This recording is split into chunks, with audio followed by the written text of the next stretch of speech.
What's going on, everybody? It's your boy Frank from Bangin Gears doing our first live stream with everybody who's local, who's in our little core group here tonight. So we got D's Rides, we got D is in the house. We got Car Rant. Everybody knows Car Rant. Appreciate it.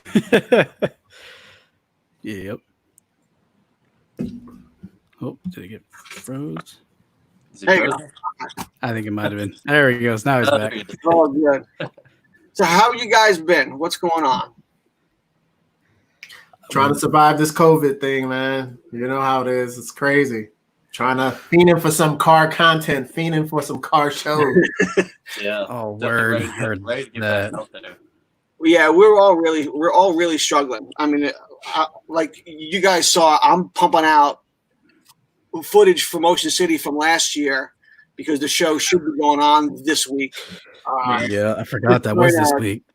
Keep everybody like entertained, and with the town claiming they're reopening as of today, actually, I really don't know how many people are still going down there, and if the cars that are going down there are really representative of the cruising culture.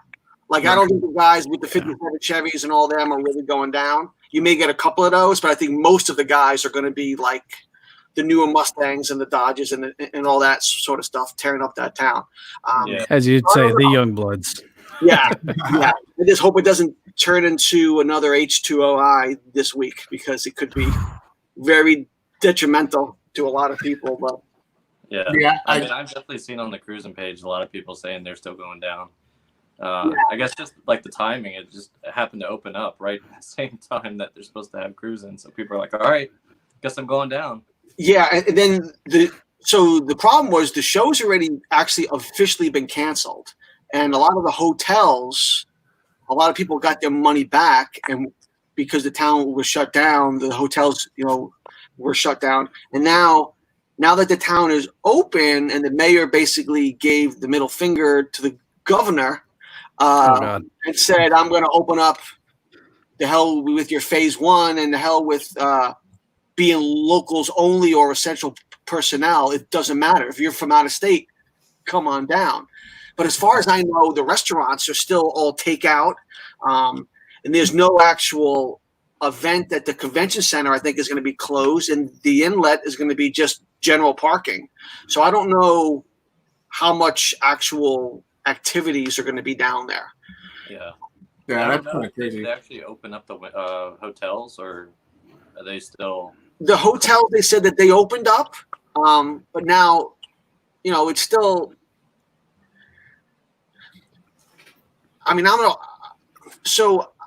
would go, but I don't want to be eating in my car or eating I go down to freaking Ocean City to eat. I mean, the last thing I want to do is be eating McDonald's in the parking lot. Yep. Yeah, it's definitely going to be different with having to not be able to dine in. Like the last time I went down to Endless Summer. I think it was about a year ago. Went down to Endless Summer. It was awesome, and a big part of that was being able to go to the restaurants and kind of sit and hang out and different things like that. So I can see it probably not fare very well if you have to eat in your car. And I mean, I don't like to eat in my car, but people probably sit outside and just kind of hang out. But I do think that people are fiending so much just to have something car related that there's probably going to be a lot of people down there. Like this past weekend, we did a COVID cruise started at Fair Oaks. Yeah. There had to easily be about 200 cars there. I mean, it was just because people are fiending for just something car related. And I think should have seen out of here. What's that? Because there was probably like 400 cars out of here. Yeah. So I really wanted to go to that, but I was working that weekend. I'm off this weekend. I worked last weekend, so I at that point, timing. Yeah, it was huge. The first one we did, we had maybe 50, 60 cars, maybe. But 3 weeks later, we just did the last one, and like I said, I think people were just, just hoping for a reason to get out and drive their cars and stuff like that. And it was a super nice day, so I mean, it was nuts. Like, it was nice to see all those cars, and it was Jeeps and Mopar and Mustangs, Corvettes. I mean, it was JDM. I mean, any and everything that you could think of was there, and it was cool. It was just too many cars to really maintain any type of distance or anything. Yeah. So let's go through this real quick. So hello, Killer Whale. Killer Whale says hello. Sup, And Seth? then Average Joe. What's shaking, gentlemen? Hey, what's going on, Joe? How you been? What's going on? What's going on, Average Joes? And then we have Veronica. Hello, gentlemen. I was in OC all afternoon. Lots of people in town, but I didn't see one cruiser on the street. Restaurants are still takeout and curb only. Retail is open. Hotels are open. Okay. Question: when you say cruiser, do you mean police cruiser or do you mean like an actual OCC cruiser? Because around here, the cop presence has gone up exponentially. I know that Average Joe, because you're practically my neighbor. You probably noticed that there have been a lot of 5-0 hanging out on the street. Yeah, it's been crazy. Yeah, they are definitely out there waiting to tag people speeding. Like, it is ridiculous. That first week, there was nothing going on. And then out of nowhere, we had 100-mile-an-hour pulls going on 7 past Berryville. I'm just like, what is happening? I'm trying to see my friend, and I'm like worried about getting hit in my RAV. So, there's a lot of that here. So I have 66 right behind me, and every now and then you can hear a kid on a bike or a guy in a car. Because there's traffic, there's no traffic, and I just hear people screaming by. Ripping it. So what doesn't help either is because 66 is connected to like 5 or 6 different tuner shops, like More Automotive, the guys who work on my yellow car. They are right off of 66 on the latter part of 29 in Gainesville now. So you got guys who stop in there all the time that are just booking it down 66 just to have some fun with the cars they just got. Todd, so he's saying that Colorado is pretty much open except for sit-down dining. Like, pretty much everything is open. Like, I mean, any and everything. I wish that were the case here. Yeah, right? So, we're in we phase just one, opened up everything here south of fuck your county. So for like, you could dine outside. There's still social distancing and things like that. But Northern Virginia, you're still, it's locked up. Still locked up. Yeah. Well, they said that up in Northern Virginia, they've really not gotten a hold of or, reined in COVID or whatnot. So they're saying that, like up in this area, up in Northern Virginia, they're keeping it on lockdown a little bit longer. So who knows, man? Well, I know Maryland just opened up. They're talking about, as of today, they're saying we're going into phase 1, but I think 2 counties, Montgomery County and PG County, are like, we're not opening up yet. Yeah, because like you said, they have the highest number of cases, and I guess hasn't calmed down. And it's still not under control yet, right? Right. That's what I've been hearing across the pond here, across the river. Totally agree with Average Joe's right there. Cops waiting for folks to act up. Totally. I mean, there was a pullover stop here in Lansdowne, and like there were probably 8 or 9 cop cars just in the area because of, I guess the guy ran and he ran into a neighborhood. So they had that whole place fenced off. And let's just say I'm really glad I'm not in any of my modified cars because I probably would have gotten nabbed by one of them just for being around. Dude, I actually just came in here from riding in La Fonda, and it's hard. There's not a lot of traffic out there, and not to get on it. It is so hard. Yesterday, some guy was testing me on a bike. I won't say what happened, but you went 60 miles an hour and had a great time. I did. Lunch later. We looked at each other. We talked. We chatted a little bit. Yeah. Totally. I'll be the first to admit I've done some tomfoolery things in my cars, but not a single thing has happened in quarantine because all my cars are broken. You mean you didn't get the RAV4 going there? I wish I could. Those tires keep giving up in the corners, man. I took an exit ramp. I was like, I'm going a little fast when the back end started to turn on an all-wheel drive car. I got a little nervous. Let's see, what do the comments say here? Went on a mini rally with the SOCOM group. It was only me and one other classic mini and a bunch of BMWs. We smoked them on the downhill curves. Of course you were, because the good ones are the classic ones because they weigh nothing. A paper bag has more weight than those cars do. Although we would love to build one of those on my channel sometime. That would be awesome for a vintage build. So yeah. So since Bill can't hear me, somebody relay to him like where has he been? Like this. Okay, Bill. I can hear you now. Oh, you can hear me now? Okay. yeah. So I just see his car. I see his car at Loco Exotics kind of sitting out there. And I'm like, Bill is like just incognito, man. What's going on? Yeah, things just got busy. Got married last year, so congratulations. Time, congratulations. Getting that planned and getting that going.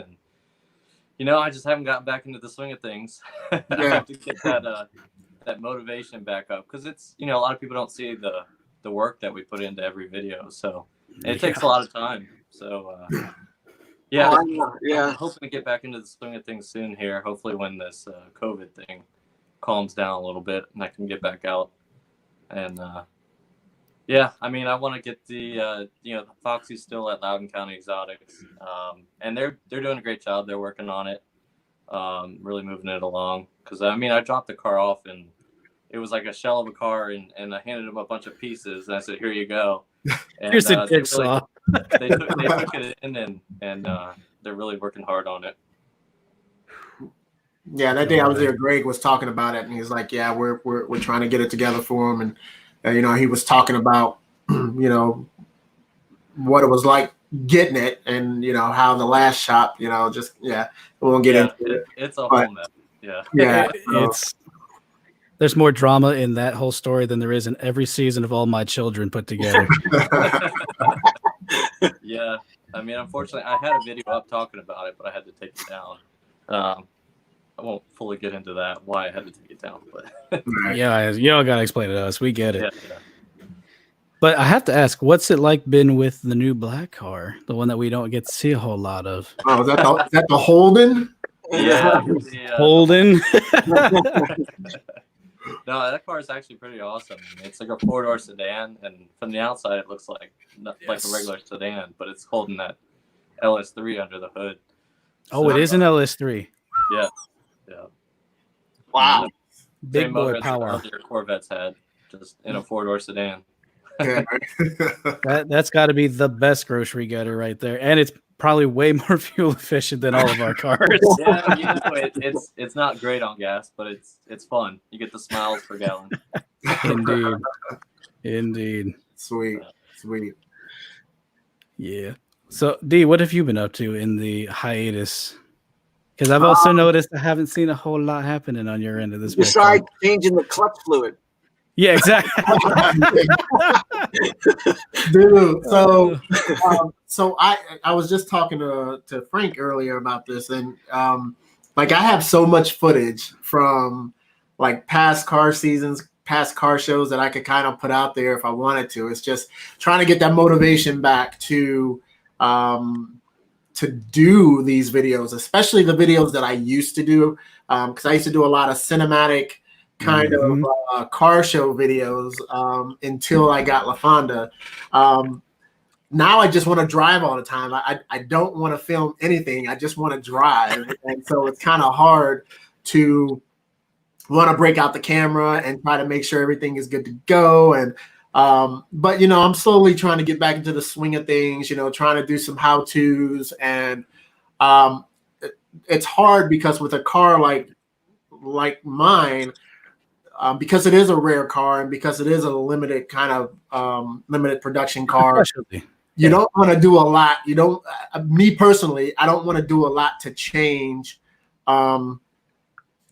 its integrity. There's a lot of people that are doing like crazy stuff to ZR1s and stuff like that, but I love the car like it is, and so I'm only doing some cosmetic stuff. I don't necessarily think I'm gonna be doing too much stuff to the engine or anything like that. I'm gonna end up putting a catch can on there or whatnot. It's a matter of time. Turbo on that thing? No. Was that? I said you're not going to put a turbo on that thing? Nah. Boost power. If I was to do if I was to do anything, it'd probably be like Mike from Street Speed do. I'd probably end up sending it out to LMR or something like that, and then just having them strap on some type of package. Because these things are monsters. The ZR1s, like his ZR1 is freaking nuts. I think it's pushing like high 8s, and it's just murdering everything on the streets. I mean, it even even took out freaking Randy's from Savage Garage. It even took out his SVJ. I mean, that's wow. Yeah, it's just crazy. And so I mean, I love the car, and I don't want to do too much to it. So I'm just gonna continue to try to, put out little things here and there. I actually have I have a new segment that's coming on my channel probably within the next 3 weeks, and I can't really give it away, but I'm telling you what, it's almost along the lines of if y'all remember my Mr. Dabalina character. I was gonna say, when is the old guy, the Corvette owner's guy? Yeah. It's sort of Yes. like except it's another twist. It's not him, but it's another character. It's another character that's coming in. So, and the only hint I can give is that it will come out every Sunday. Like there will be a new video with this person every Sunday. So that's kind of all I can give. Yeah, it's pretty cool. I'm excited about it. I did have one question for you though. What's up? With the amount of delays that you had getting the C7, that was a whole saga in of itself. Right. Do you ever regret getting the C7 over the C8? No. No regrets at all. No regrets whatsoever. So, I get this question a lot. So I appreciate what GM did in bringing out the C8. The C8 is an amazing car. I mean, it's. I mean, you have a stock base model Corvette that you are seeing people doing 0 to 60 in 2.6, 2.7 seconds. Broken numbers, really. Yeah, you cannot. I mean, you can't beat that, and it's all because of that mid-engine design, But me, I'm a front engine. I'm a manual gearbox type person. Yeah. And the dual clutch transmission is amazing, but me, I like to roll my own gears. I'm just that type of person, and so save the manuals. Yeah, exactly. Save the manuals, yeah. Exactly. I actually have some T-shirts that I have on my Teespring store. That is save the manuals, nothing but save the manuals, man. So, like I said, as much as I appreciate the C8, it's all about that. It's all about the front engine, manual gearbox, man. That's me. I mean, you have to give GM credit because they did something that is now completely I love talking about cars in the market and how they affect things and all that stuff. There's a whole series of podcasts that we started doing, even though my backdrop is horrendous at the moment. We're getting there. But we were talking about it, me and some guys, and we're like, the C8 effectively is making the supercar market look kind of pointless. Not entirely, but in the sense that you can get as much performance and power out of an American car for $55,000 to $60,000 for the base model. I can't remember. The base model is $59,995. Of course, you're not going to get a car for $59,995, but you add a 5 to that, and then you can get a decent McLaren. Yeah, you know what I'm saying? But to even start at that price point, that's amazing. I mean, most of these cars, once people spec them out, they're getting up to high 70s, mid 80s, and stuff like that. But still, and like you said, this is the base model Corvette. You still have the Grand Sport that has to come out. You still have the Z06 that has to come out. You still have the ZR1 or the Zora that's possibly going to come out, because I mean, and just to think that this car is already kind of hurting people off the line, it's crazy. So it's an American car that can turn. Yeah, right. Yeah, it's exciting times, and this is across the board. Like I'm even impressed with the GT500. I love the GT500. I mean, it's heavy as hell. I did like the dial. But it moves out, man. And that dual clutch transmission. I mean, you can't beat it. I've had two Terminators, and so I do have love for two Terminators and actually a Stage 1 Roush. So I do have love for Mustangs. Like I really enjoy Mustangs. But like I said, I am a little disappointed that the GT500 is as heavy as it is. I think they could have shaved the weight a little bit more. But it's still an awesome car. I still love it. Where do you think all the weight How's is? the Shelby, Frank? The Shelby's fine. Shelby's good. Still mounted, still going, no issues. No issues. It hasn't started in so long. The battery was dead the other day. I had to jump it. No. Yeah, no, I did the steering wheel was the last mod I did. And then my cousin, Michael, so I had talked about to a bunch of people that I wanted to put a supercharger on it. Yeah. And then I was talking to a bunch of guys if a top mount supercharger, like a true belt driven supercharger, would mount under the hood. Some people said yes, some people said no, but a lot of people will put a pro charger and mount it on the side, like the old high output Mustang 5 liters had. Yep. And you could do it that way.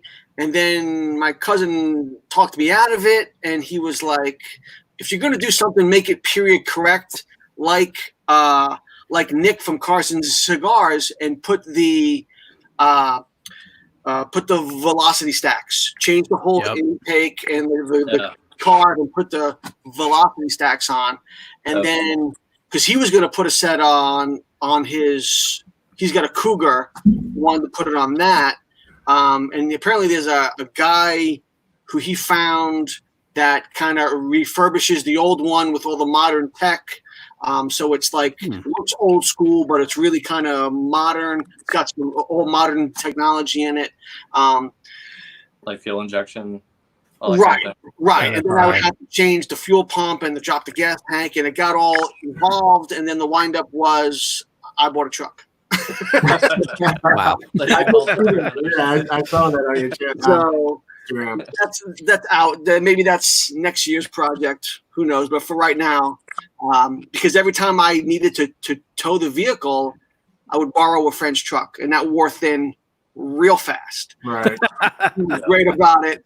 So I bought a truck, so I don't have to borrow his anymore. But I still borrow his trailer, which he's fine with borrowing the trailer, but he just didn't want to part with his truck. So Yeah. Now you're the truck guy, so everyone's going to ask for you. now I'm the truck guy. And man, I didn't have that truck. I had that truck 4 days, and then a friend of mine's wife was like, "Hey, we're moving. You want to come help?" And I was like, "Here we go." Yeah, I know how it goes. I used to have a truck. I used to get it all the time. Oh, that's hilarious. So I was like, "Can I get the bed sprayed first before we start putting stuff in there?" At least put in bed liner, he says. Oh, that's too funny. I mean, so did you see how we got the Eclipse from West Virginia to the lot that we're working out of? I did not. We towed. When you said the truck, I was like, you could also get a Ford Country Squire, because that's how we towed the car from West Virginia all the way here. And when we say the bouncy suspension, it may as well have been a truck with like the loosest of leaf springs trying to tow this car. So we had to sit behind it the whole way back. So when you said, "Oh yeah, got a truck," I was like, "Man, where were you in October?" Because I could really use your help right there. But it is what it is. Oh man, It's all good. Hey, So now I'm like, I had the bed sprayed. I got to buy a 10 new cover. I've just been playing around with the truck a little bit, but Is it the EcoBoost or is it the V8? I got the EcoBoost. I got the 3.5 liter EcoBoost. I heard they feel just like the V8, and you get the gas savings, the gas mileage. Yeah, savings. it's got, was it like 13,000 pounds of towing? I mean, it's crazy. wow. It's crazy. Yeah. And it's got more torque, and it's like 20 horsepower less than the V8, and it's got like 70 more pounds of torque than the V8. Yeah, it's Turbos. usually goes Yeah. up. Turbos, yeah. Yeah. Exactly. Nothing but torque monsters if you set them up right. Right. Let's be fair, Ford's been killing it with the EcoBoost motors. They are Absolutely. in every single car they have now. Well, what's left of the cars, and then all their SUVs. So Yeah, I have Gas Monkey put one of those EcoBoosts in their in that Pantera they built. I don't know. If you guys Really? saw that. Yeah, they I built need to watch it now. Pantera, and they put a twin turbo EcoBoost in it. See, like the Pantera is a favorite car of mine because I'm Italian. In case you couldn't figure that out. So yeah, when I heard that, I was like, Pantera, what? Yeah, you rarely see those around. I see them every now and again at a car show here and there, but not. Well, so there's that yellow one. Does Yeah. anyone know who owns that one? I don't. Because he's like the hardest dude to find. He brings it out like once a month at best, Mhm. Yeah. and I have not seen it. There was a black one that came to was at the NRA show. Okay, The park Yeah. underneath Yeah. the building. Yeah, I think it was at the NRA show. Yeah. I missed that one. I must have been out of town. So, Big sad.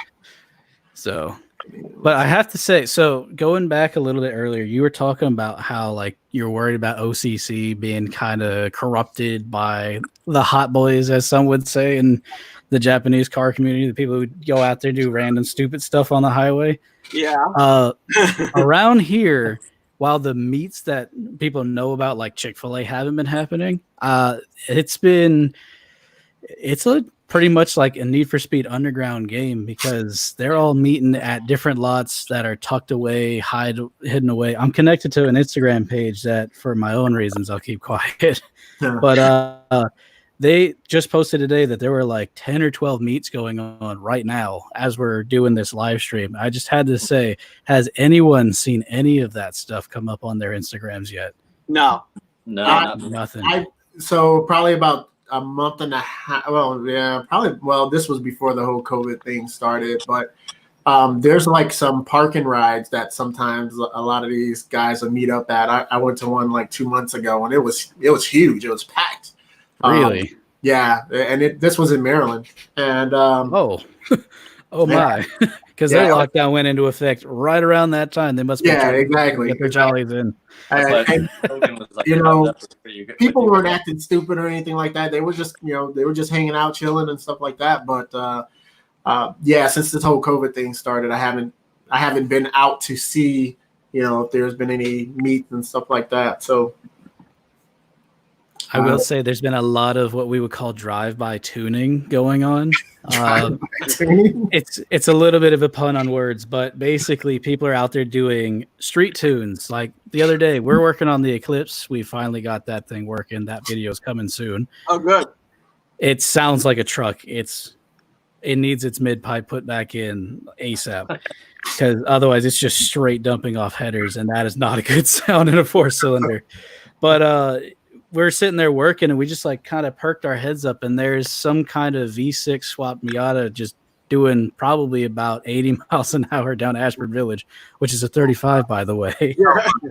No call outs because we don't know who the person was, but we're just like, man, everyone's out doing this stuff. And then we're all like, man, what do we do with ourselves in quarantine? Apparently some people had it figured out when their Trump bucks, as we call it, came through. And I have to ask, who's been buying parts with those Trump bucks? Yeah. Well, I've definitely seen a lot of cars because I live like right on a busy street. Nick, I know you've been to my house. Yeah, I forgot about that. Groups of cars going by on the weekends, so there must be stuff going on. The groups have to be chatting. So he says, this guy Eric saying, hey, Bangin Gears came up to OC to get away for Friday and Saturday. A good many on the beach today, but a few cars cruising and hanging out at spots. Oh, cool. Yeah, so I mean, at least there's somebody down there. But like I said, I just don't know how much. You can only hang out in the parking lot so many times. Yeah, I tell you what. When I did, so I participated in Endless Summer for the first time ever last year or year before, and I gotta say that's probably one of my favorite.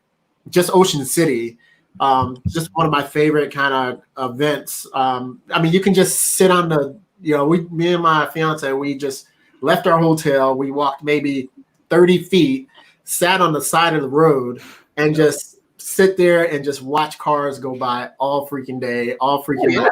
I mean, it's probably one of the best things ever. You just sitting out there and just hanging out. And that's what you do. You go out to eat. and then after dinner, you find like a curb or a bus stop or something, and you just hang out. And you just watch the cars all night long. Yeah.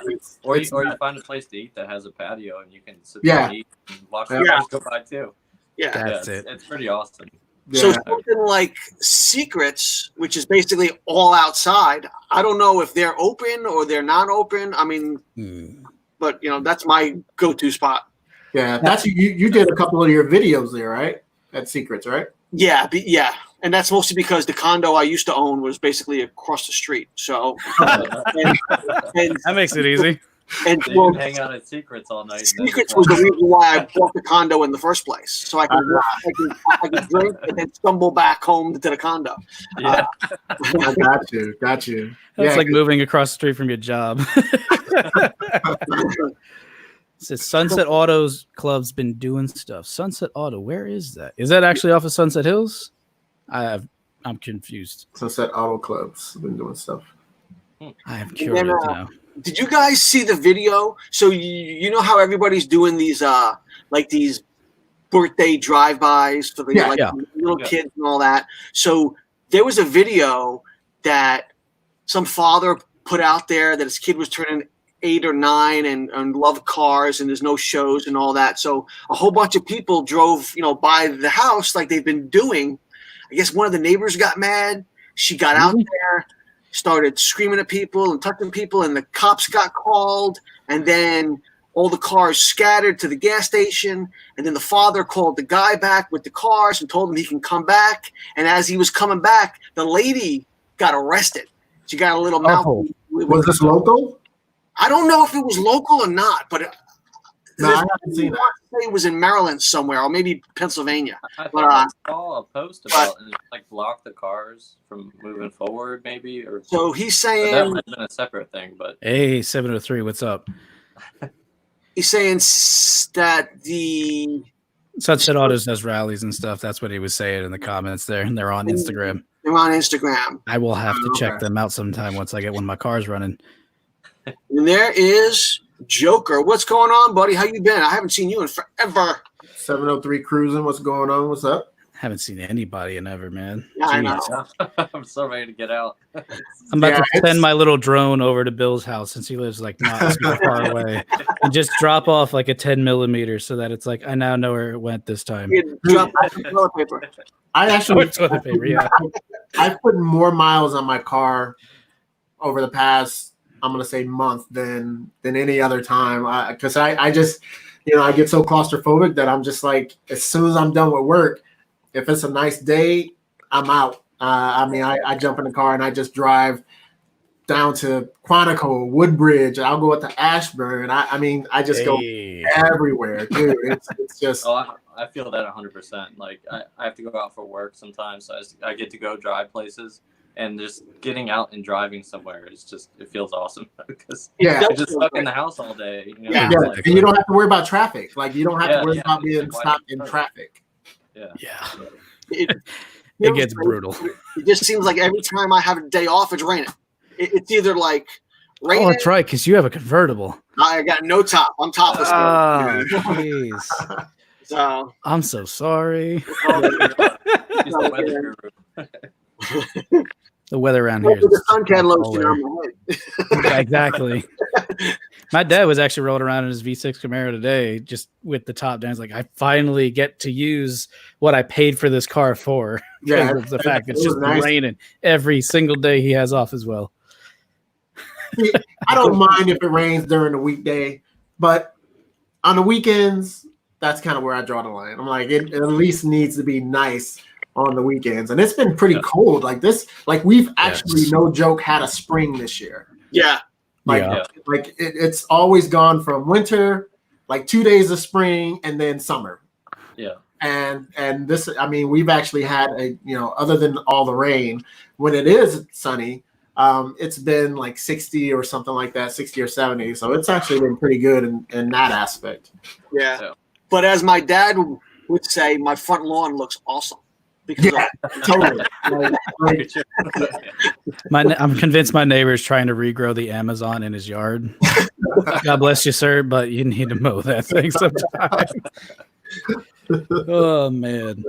Now, I wanted to ask the question since again, out of the group of us, I am more of the Japanese car enthusiast. Right. And it is a known thing that the Japanese cars have kind of started taking over the event known as H2OI, which is also held in Ocean City, but later in the year.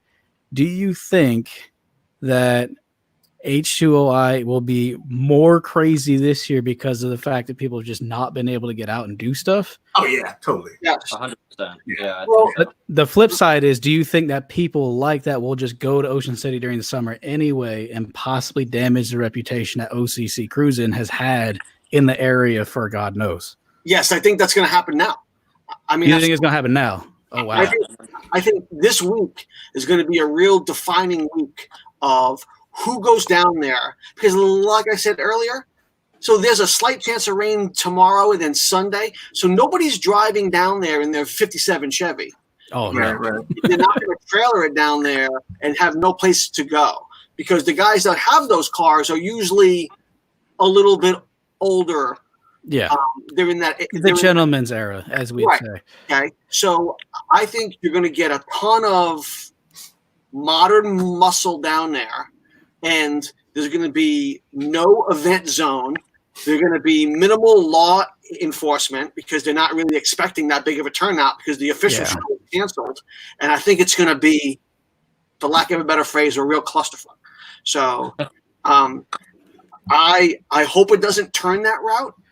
That would be horrible. They will spend money. They will spend. I mean, I think they. So when last year, when we went down for the endless summer, and the H2O guys had just left, most of them, a lot of people stayed.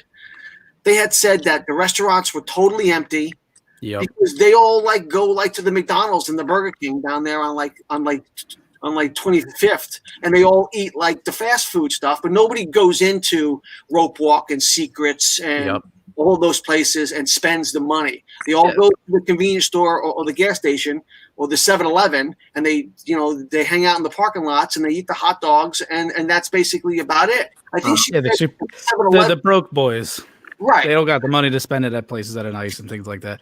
Right. But at the same time, like one thing that I see that 703 Cruises posted, I thought H2I was closed or canceled. I believe they did cancel it this year, but also last year they canceled it, and still thousands of cars showed up both to the Atlantic City location and Ocean City. Yeah. And that's why I was like, it was unofficial. The unofficial stuff like blew up exponentially and it got super out of hand. So my fear is that things like Endless Summer, things like Ocean City Cruising is going to get tarnished by these same hot boys. Because personally, I would love to go to Ocean City Cruising, but I don't have a single muscle car. Well, I appreciate them. Like I've gone down without my car, just a regular car, just to go see the show and enjoy it. Yeah, like gotcha. You don't have to have a muscle car to enjoy it. You can still go Right. down. Right. Just go down and walk around the convention center, walk around the inlet, just park a chair on a sidewalk somewhere and watch the show, because there's so many restaurants, and that's how they drive people. And that's why I like the Ocean City show. They have all these multiple shows happening at the same time so Bill might go to the Secret show while I go to the Hooters show, and then D might be at the convention center while Nick is at the inlet, and all the cars are spread out, and you could literally cruise up and down the main drag and not sit in bumper to bumper traffic. Like you go to like Lake George, New York for the Adirondack show, and there's one road in and one road out, and that's where you are. Yeah. Once you go down there, you're just stuck there all day. See, me personally, I'd rather not bring a car. I'd rather go down there and not have my car, not having to worry about where I'm going to park my car or anything like that. And I'd just like to go down and appreciate everybody else's car. I think I have a better time going down there and not having to worry about that, wonder where I'm going to park my car at night, if somebody's, going to ding it with their door or scratch it. It's worry-free for me when I go down there and just take the truck down there and just park. We'll take our dogs down there, and so I'd rather go without the expectation of bringing my car. Gotcha. It just I just thought it would be kind of funny one of these days to like wheel the bright yellow Evo that sounds like it's either a rotary if you're a Japanese fanboy or an old Chevy LS1 because of the cams that are in it, just to see what people do. You see all sorts of There's a ton of Subarus down there at Yeah. doing the the H2O event. I mean, there's a ton of. Yeah. I mean, it originally started out as a Volkswagen Audi group kind of thing. Yeah. And then all the slam cars showed up. Of Ocean City. It was like Ocean Pines, that kind of area is where they actually had the show. Is that what it was initially? I was always under the impression it was always Ocean I City. think it was like at a park. I'm not familiar with the area. Like Ocean City is where the official show was held. Give me one moment. Gotcha. Oh, you're good. But like for me, I just thought it was kind of like odd how that culture just kind of blew up out of nowhere. I think it kind of turned into the whole rebel culture a little bit. But the one thing I was curious about is, as someone who's never been, are lowriders a thing at OCC? Because I know about Maryland's very strict stance laws where, you know, people can be dinged, if you will, hit for the ticket for being too low. Measuring tape. I mean, I already know that all of my cars would immediately fail. I've been pulled over here in Virginia for that, and it's not even a thing here. So I get a pass every time I get pulled over for it. But what do people who are into that kind of hot rod culture / vintage American muscle, the guys with the lowriders, what do they do for that kind of event, or do they not go at all? No, there are definitely a couple of them there. There's a definitely, there's a few of the like Impalas, stuff like that, the real lowrider stuff. But I mean, there's a lot of classic and rat rods, like I mean, you guys know Victor with yeah, he has a rat rod, yeah, Victor's the one with the truck back. Yes, yeah. Yeah, he had that, and he had I ran into him once. the shell casings embedded in the floor. Yeah. Yeah. Oh, He's always down there, and that's kind of slammed down too. But they have a whole bunch of true lowrider guys down there. I mean, it's not the most dominant car. I mean, but I mean, they are there. I still love to see them. I mean, that's what I grew up admiring and watching. Like when I was younger, I used to get Lowrider magazine like every month or whatever. Like I had so many freaking Lowrider magazines. I had a subscription to that, and that was just kind of what I was into at that time. So I still appreciate seeing Impalas and stuff like that on Dayton's, and people got pumps and dumps and different things like that. I still love to see that, and I used to live in San Diego. And SoCal. I was going to ask about that. Yeah, SoCal. That was probably one of the better car communities that I seen. I mean, everything was so spread out though. So if you were in SoCal, if you were in San Diego and you wanted to go to LA, that's a hike. I was away. Yeah, it was a hike and stuff like that. So, but California just has an awesome car community, and I loved it so much. However, here in Nova, I think you have a bigger concentration of cars, of exotics, of muscle cars, of JDM. This area is actually, I think people take for granted this area. There's a lot of places you go to that it doesn't have a car presence like the DMV does. Like we are lucky to be in this area. You go to any of those, like the Cars and Cigars show is a perfect example. You see everything there. Yeah, it's a perfect cross section of every single form of every single subset of culture. Because I mean, like me, I'm the Japanese car guy. You have the track builds, you have the street cars, you have the guys who put them sideways, like Ian's old car used to be, and then you have people who have like beautiful show cars that are just built to look nice. And then you have that same thing in every single one of the different groups. There, car guys, the DDM people, you guys with the American cars, So it truly is a blessed place to be if you're a car guy. I feel like most of the YouTube community is really sleeping on this area because they're all focused on Florida or New York City or California as a state. Is big. Yes, I forgot about Dallas, Fort Worth, and Houston. Yeah, Oh, man. they are. That's like whenever you see any type of street racing videos. Yep. 1320 video. I was just about to say 1320. Yeah, that or Cars and Coffee. It's like most of the videos I see of Cars and Coffees of people doing stupid stuff. It's like down in Houston. It's like crazy. That is true. That is true. I did have a question, and this is kind of just a general question. What do you think? Because this is fully opinionated, and this is something that me and some of my guys are going to do a podcast on later on. The effects of COVID-19, of everything else going on. How do you think that's going to affect car culture moving forward?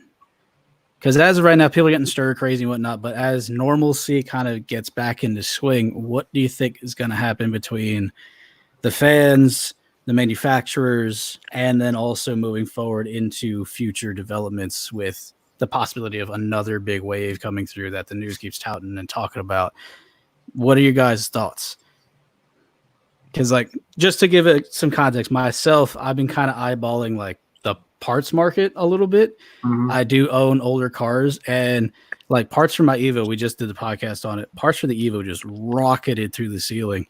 Cars that normally would have only cost about $6,000-$7,000, like not parts, but cars themselves, like shells, are selling for as much as my complete car did. You know, and what is that going to turn into later on, especially now that some manufacturers have switched some of their manufacturing, like Volkswagen, towards face masks, towards other forms of PPE? What's going to happen to car culture in the future? The deep questions. Everyone's going to stand 6 feet apart in the parking lot. Oh, God. Be like that guy from like over a year ago where he had the hula hoop that was strapped to his chest. Oh, and yeah. it just kept people at bay. Oh, gosh. Wow. Cars have to be 12 feet apart. That's a good question. I don't know. I think that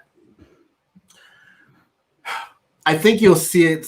I think it'll slowly come back. I mean, even with some of the events that I see going on now, people are just so hungry to have car events that, you know, some people aren't even the whole 6 foot social distancing thing. Some people are just kind of throwing that to the wayside, and they're still going to these events. I mean, I think the majority of the people you do see them wearing face masks or, you know, kind of staying their distance, but there are people who are just like, you know, whatever.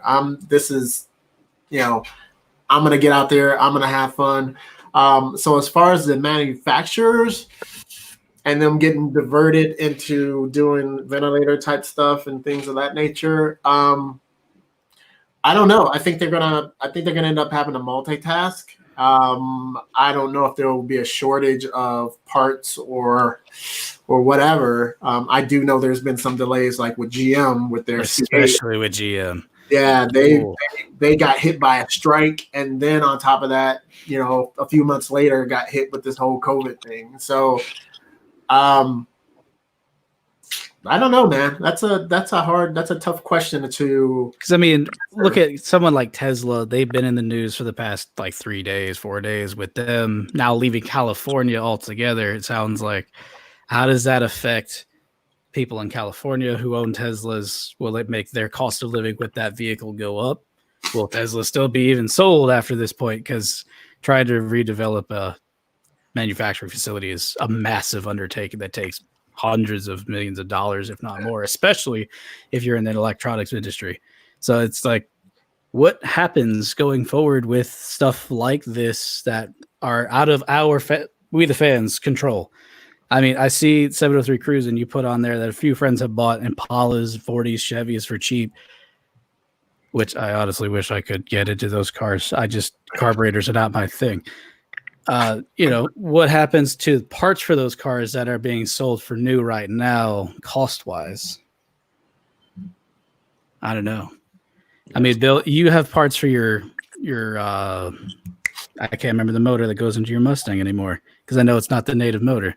It's the 4.6 3-valve. What happened to the parts for that? Did they go up or did they stay the same? I think, I mean, it was already hard to find parts for that motor before. So True. Because you're like, hey, do you know anybody? I don't know. Nope. Mustangs are not my wheelhouse. I will say this. I think for car shows, once they do open, I think they're going to be packed. I think, like 703 Cruising is saying, people are dying to get out and just do car stuff. So I think that once car shows and stuff starts happening again, I think every car show you go to is going to be freaking packed. And that's with people showing cars, and that's with people attending to be spectators for the car. Yeah. I think it's gonna be huge. I think it's gonna be a good thing, but it's like, damn, there's gonna be a lot of people out there. I mean, as is that there was the one ride out that happened in Lansdowne this past weekend. Just to kind of mention your point with that, it was the entirety of Harris Teeter's parking lot and Lansdowne, which is easily a 400 car lot, completely packed with supercars, tuners, everything. It's crazy. All heading down Belmont Ridge. Are we going to see kind of this almost 90s level of takeover with the car culture rise back up again? Yeah, it's possible. Hey, real quick shout out to Cars and Cigars right there. I see y'all. Looking out. Love you guys. Cannot wait to go back to the shows, especially with all the cars working for once. Forward to that first Cars and Cigars show for sure. Yeah, I was slacking last year. I think it was like the perfect storm. Even though all the Cars and Cigars shows are laid out prior, it was like every Cars and Cigars show except for one, there was something that was going on. I was like, you gotta be kidding me. You gotta be kidding me. So I think I was able to go to the one at I forgot what it is, something station. Leave the comments so that we can figure it out, because I don't remember either. I forgot which one it was, but it was the one that was on the street. It was the one that everybody was parking on the side of the streets and everything. It was like a new venue for them, and that was probably. I'm glad that they tried to incorporate it this year, but of course, COVID, reared its ugly face. I think they had 2 or 3 events that was going to happen. Oh, the Zone. That's where you filmed my intro for me. Yeah, totally. That was the spot. Like when they did it there, I was like, man, they need to make sure that this is, part of their regular venue spot. And they did. They incorporated it into this year's car shows. But yeah, there you go. Loudon Station, the Zone. By the way, rest in peace, the V, because they're no longer in business. We got a new spot. I did not hear that. They correct me if I'm wrong, Cars and Cigars, but I believe you posted a thing saying that you're going to look for another venue spot once that opens back up. Just because that was one of our happening spots. DC Prime is still happening, but when I heard that the V went under, I was like, no, that was such a good spot because 28's right there. Pour a sip out, he says. Pour one out for the homies. I'll take the sip of that. Lovely coffee. I tell Cars and Cigars, you guys have some awesome shows. I appreciate every show that you guys put on. It's just, of course, that's where I met most of you guys. Yep. Their show. But just the level. All of us, we met each other at Cars and Cigars. Yeah, but I met Bill at a meet and greet for ZFG Co. when that was sadly a thing. Very quickly went under. And then we're like, hey, I got this show I'm going to later. You want to go? He's like, sure. Where is it? And that's how we ended up becoming friends. That is literally the synopsis of a great relationship in 2 seconds. The Cars and Cigars, is that Nick or is that somebody else? It looks like Tom. Actually, I think that's Tom with the SS. I'm pretty sure that's Tom. I could be wrong. Maybe the oil show. I don't know. I think that's Tom. Because I was telling you put out a video, D, a couple of weeks ago about how when somebody told you you wouldn't get the vet, there's no way you're getting the vet. Yeah. So let me just tell that story real quick about me and Nick. So I went to the Casey's Automotive car show a couple of years back before I had the Cobra. And I was talking to my wife about it. We had already gone to a classic car dealer in Maryland somewhere. because I wanted her to sit in the car, make sure she liked it, stuff like that. And we went to Casey's Automotive for the car show, and I was a stormtrooper. It was when they had all the Star Wars guys there. Oh, So the 501st came out. yeah, so I'm in my stormtrooper suit, and I am like Nick's shadow the whole day, asking him questions about the car and just picking his brain. I'm thinking about getting one, and he's telling me get this and don't get this, and make sure it has this and not this. And I mean, I learned so much from Nick within like a 4-hour period. Nick has a wealth of knowledge about the yeah. And at the very next show, I showed up and I parked next to mine, and he's like, "Oh man." I'll put it like this: if Fahrenheit 451 actually happened, I think Nick would be the parts manual for any sort of AC Cobra ever. By the way, Tom, how you been, man? I've noticed you've been still doing the hikes despite everything going on. Mad props to you to stay healthy. Yeah. You got to explain that story sometime of how you got into this whole, here, let's go on a hiking trip every single weekend, it seems like. Because I've been tracking that for ages. And I'm like, man, this guy travels more than I do. They are out there. They got the whole hike streak going. It's awesome. Does anyone remember how long the hike streak is now? Because I've lost count. It's like a regular thing. Like, oh, it's Saturday. Oh, there it is. All right, check it off the list. I've seen where they went. But I had another question because, good conversation is going. I have multiple projects. If you guys were to have another project, because like each of us have like one car that's our own, what would it be and why? I like making people think. Because like obviously my whole family history is take a piece of junk car, make it fast, and then put it around a track. My grandfather, whose helmet I actually have sitting up on the shelf, he was a old stock car driver. Some of the cars in his lineup were a 57 Chevy that actually ended his career as a stock car driver, sadly. He said 260. God bless. You are far more committed than I am, apparently, to that. Wow. Jeez. But with the cars thing, he also had a 1939 two-door Ford sedan that he drove on a dirt track in New York City before I got filled in. Like the whole racing, fixing up pieces of junk is kind of my thing. So for you guys, what would yours be? It doesn't have to be new. It could be an old one, whatever. Doesn't have to be anything specific. I mean, yes, but you know what I'm saying. I don't know about you guys, but I get on that Facebook Marketplace and I start looking at a bunch of different cars, and I'm like, oh, I could do this. It's an addiction. It's dangerous when you're not working. I think for me, I've always been infatuated with the 69 Yanko. I love that car. I don't know what it is, and I don't know what kind of got me into Camaros and stuff like that. But I ever since I was young, I think the first car that I loved was I think it was like an 80-something IROC Z or something like that. And then I just kind of started researching those cars. And then, of course, it takes you back to the 60s Camaros and stuff like that. And then I don't know what it was about the 69 Yanko, but that is probably the car that I would try to get. You get some replicas that even some of the replicas that are rolling around. Not bad. People are asking, a pretty decent amount of money. But for original Yankos, yeah, you're paying a premium. You're spending the money, huh? You're paying a premium. I mean, you can get a brand new car for what they're asking for. It's starting to sound like you're a bow tie till you die kind of guy right now. I'm not. I'm not. Dream car is a ZR1, and then the other dream car is a Yanko Camaro. So here's the thing. With that. I never looked at Corvettes whatsoever. Never. Really? Okay. I did like the 69. It's something about 69s, but I did like the 69 one with the side pipes.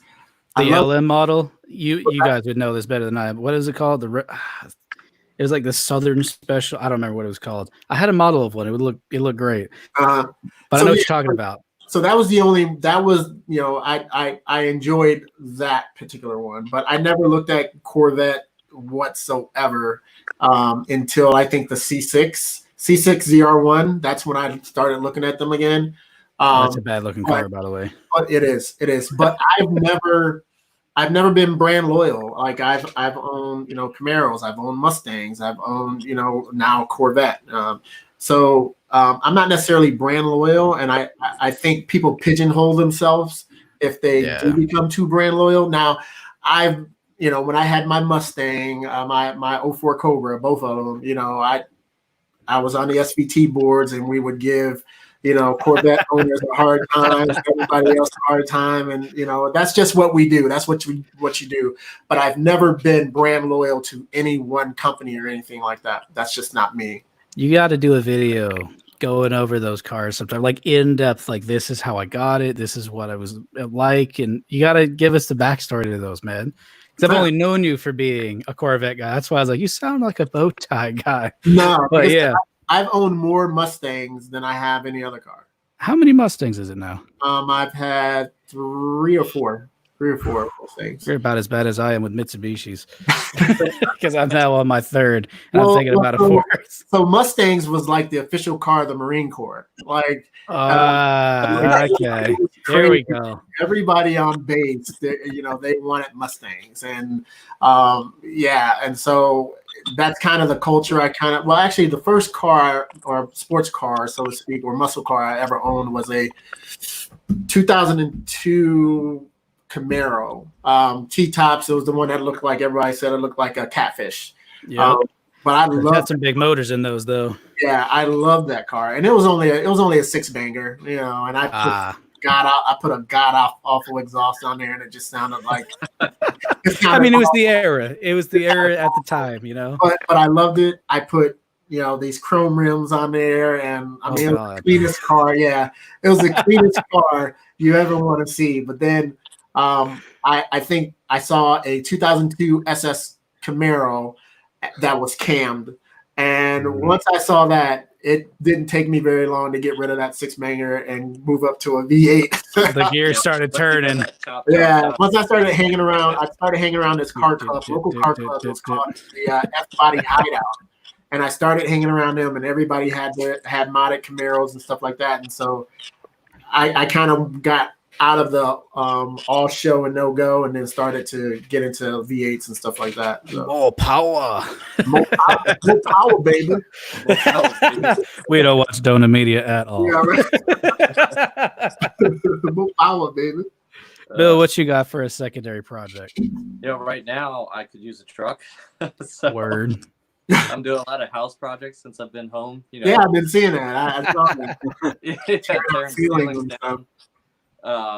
And it'd be awesome if I could bring a Holden Ute from Australia over here, but good old Maloo.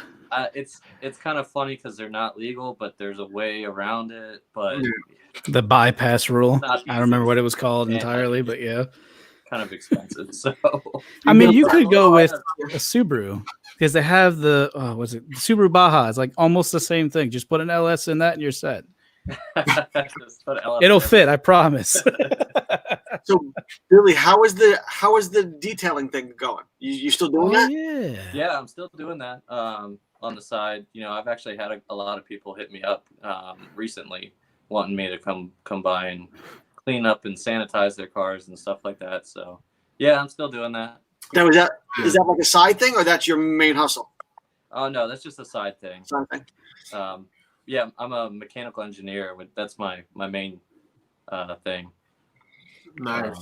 If I was younger, I could do the detailing thing, but now that I'm older, I hate washing. I still love washing and cleaning my car, but that's it. It's wearing down. It's hard work. I'll never own another black car as long as I live. Oh man, my black car right now needs a polishing so bad. Dude, black car, there's not a cleaner looking car when it's clean, but it's keeping it clean. That is. I'll never own another black car. I think I've washed that new truck like 6 times since I bought it.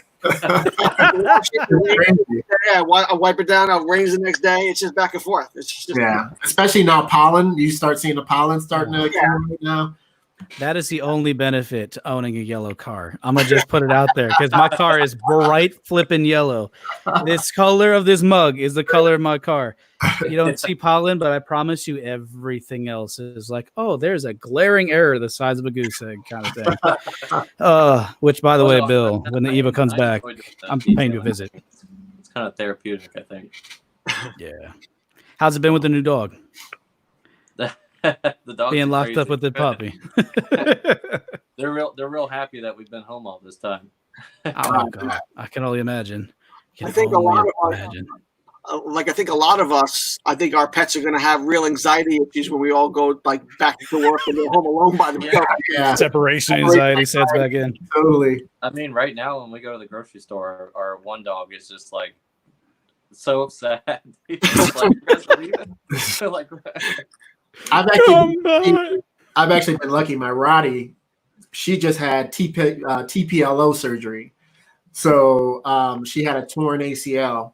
And so they had to go in and do, if you can look up TPLO surgery, but it's a pretty extensive surgery. So I've been lucky that I've been able to be here, and, you know, she has to be walked everywhere she goes, because she's really exuberant and she's really rambunctious. And she, you know, even though you may think that she's hurting, she thinks that she's okay, and she just wants to bounce around and do all this other crazy stuff. So I have to kind of try to keep the reins on her, man. But it's so hard. But it's a lot easier that we're here, you know, working from home, that I can take a break and take her outside and, you know, do the things necessary to try to keep her going. But it's like, man, she is not happy with this surgery, man. It's crazy.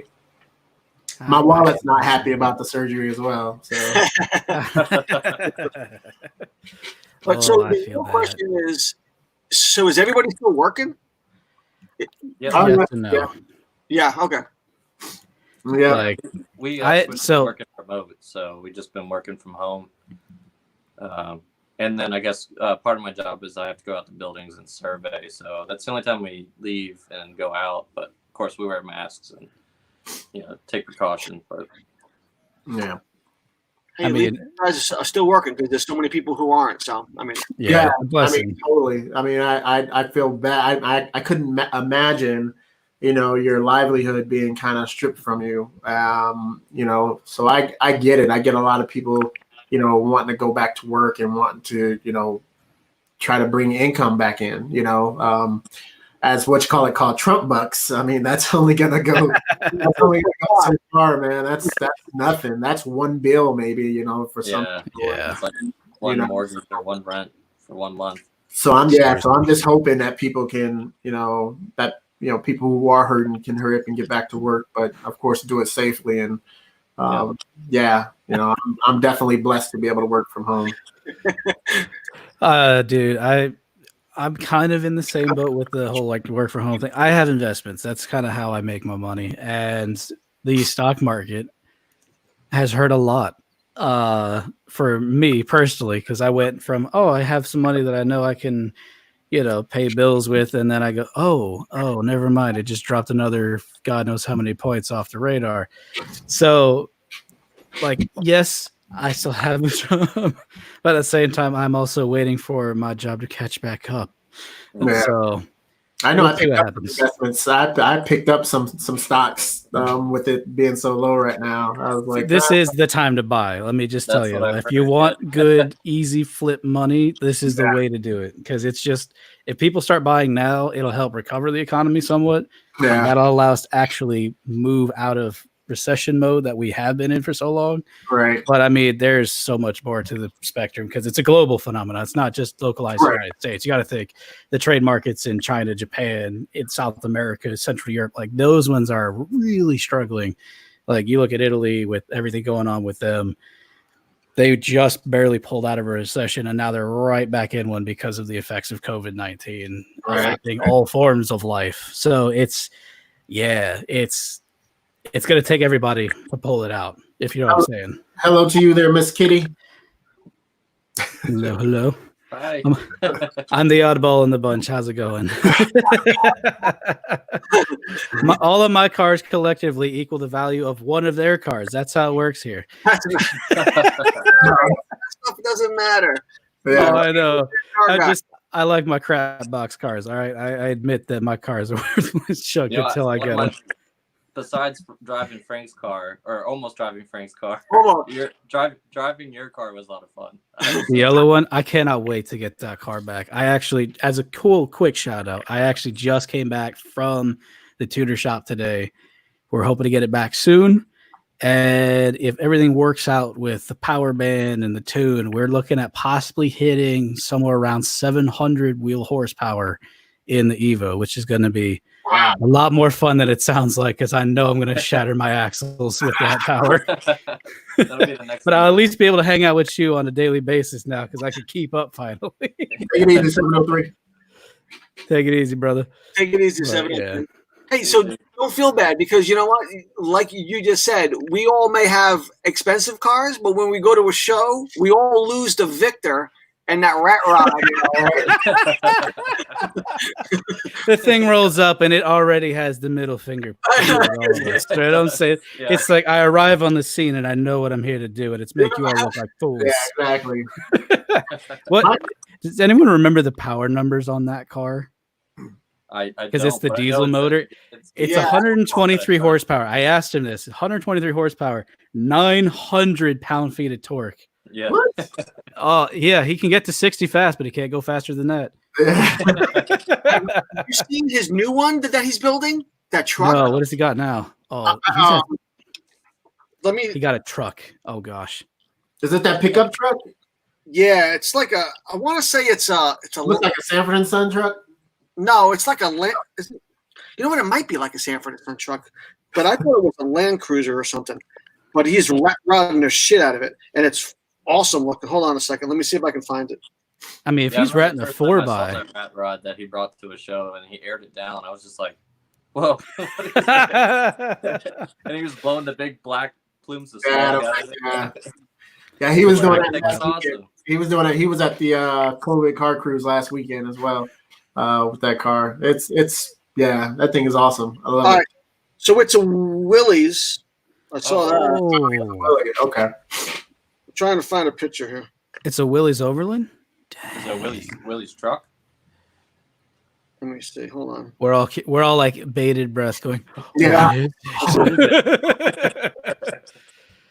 I would love to build. I know, again, Mitsubishi fanboy. I personally want to build like a rat style truck using the engine platform that's in my car inside of one of those. I think that'd be a whole lot of fun.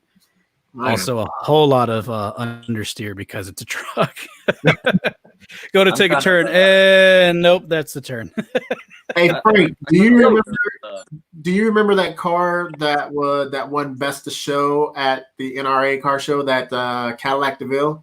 Yes, that was phenomenal car. Yeah. I mean, it was super long. Like they extended it. I mean, that car was like, it was like.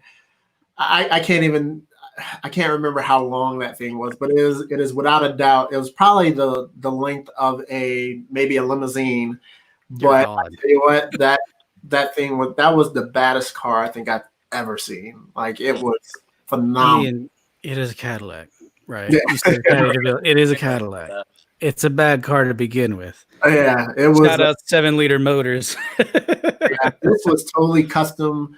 The guy who owned it, I don't know if he could actually drive it. He was actually in a wheelchair, but he had this company kind of strip it down and build it up for him. And he just sat on the side and just let people come by and admire it, man. And I knew that car. I mean, it was so good. I knew that car was going to win Best of Show, and it sure enough did. I was like, this is. It helps that there's a great story to it. All right. Like, just everything he doesn't have it on his Facebook page. He has it on his Instagram. So I don't know what you guys are going to be able to see here. This is the nose. Oh, you know what? Let me do that real quick. Oh, I think he's going to do some fancy tricks here. Okay. Oh, wow. I think that is the Willys Overland Jeep. Yeah. And then That looks great in orange. I have not seen that color on that particular vehicle before. Is that orange or is it rusty? No, it's definitely orange. Oh, it's orange. Okay. I see it now. I got you. And that's is that the safari truck version? That's a beer bottle. Let me, Let's see. Turn your brightness down just a little bit on the phone. There it is. Yeah. Okay. Is that this? Is there a bed on the back of that? Is that the safari version that they made, or is that the two-door coupe version? He doesn't have a picture of the bed. The only 3 pictures he has on there. The front end looks kind of similar to the other Frank's Willys. Oh, the green one, the wagon. Yeah. Yeah, the wagon truck thing is super beautiful. Let me put you guys back. Sorry. Oh, you good, bro? Yeah, no You worries. actually see that Cobra logo in the background. I didn't even notice until just now.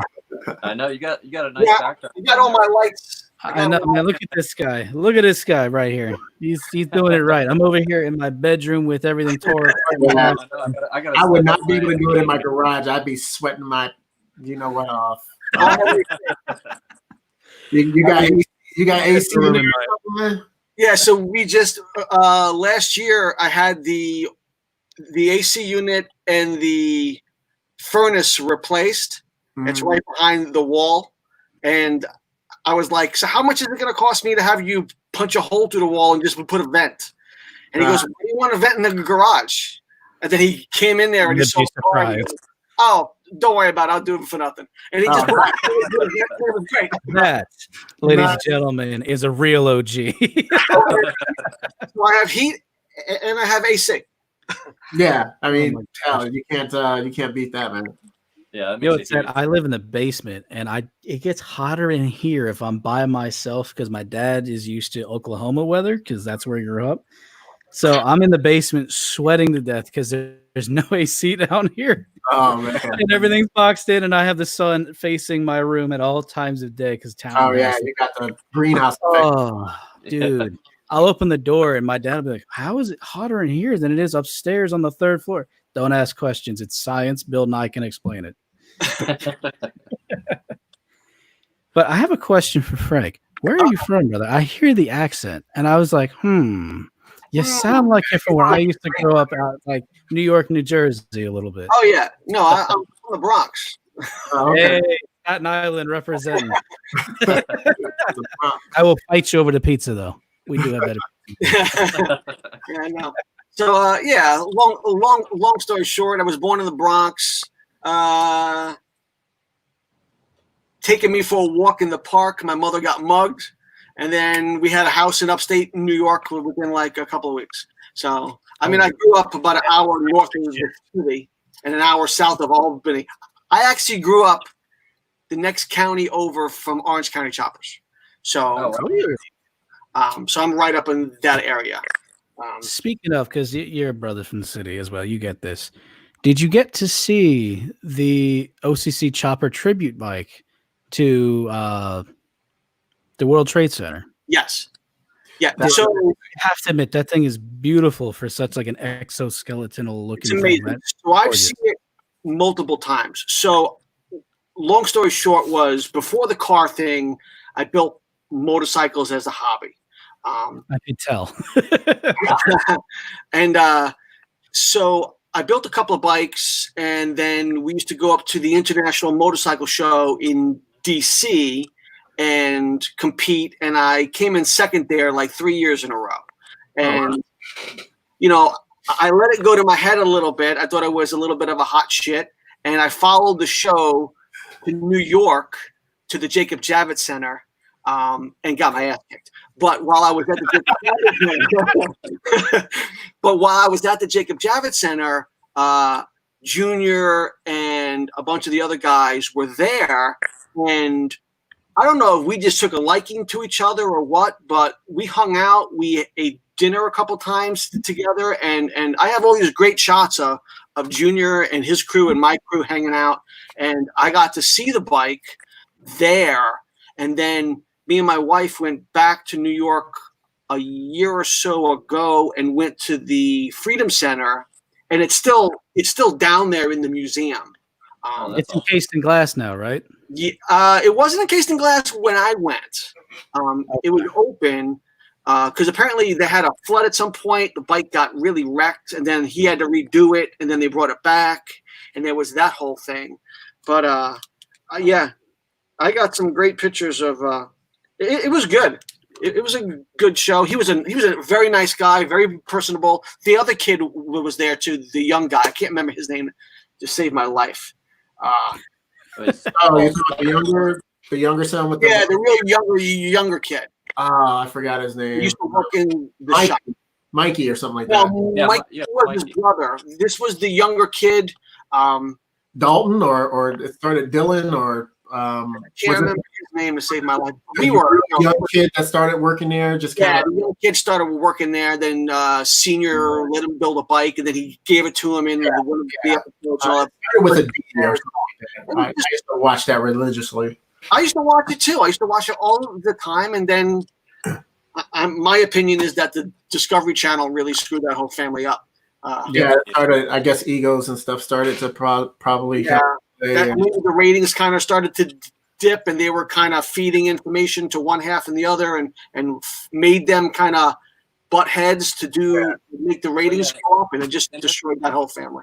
Well, and they brought the show back, and then there was like the dad and the son were feuding in the show.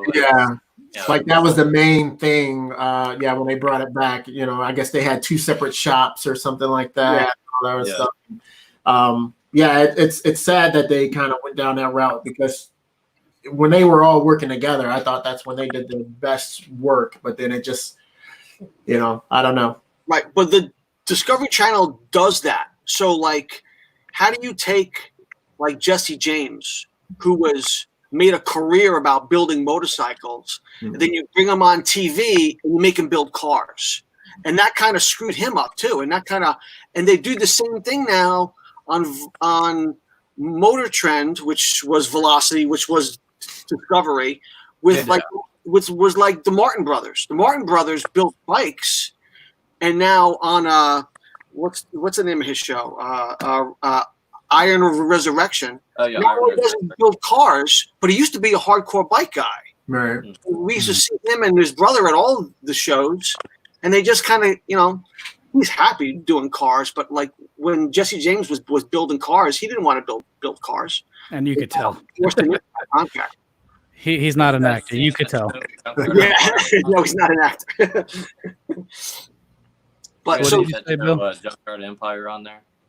Junkyard Empire. What's that? I haven't watched that yet. There was a show on there called Junkyard Empire. It was actually a shop based out of Damascus. And he's always he's always in Ocean City. He's at Ocean City for cruising Ocean City, and he's at the Endless Summer, just walking around, no people around him, no cameras, just walking around, talking to people. He's the nicest guy. Yeah, he seemed like it. Genuine. That's cool. Now, you brought up the show, and I got to ask, what are people watching for quarantine watch time? The Netflix and chills, if you will, not in that kind of connotation, but just what are we watching while we're sitting here locked in our houses? Because if I'm honest, there's not been a lot of watching anything. I mean, I watch a lot of YouTube channels, more than I watch Netflix TV car channels or car shows. But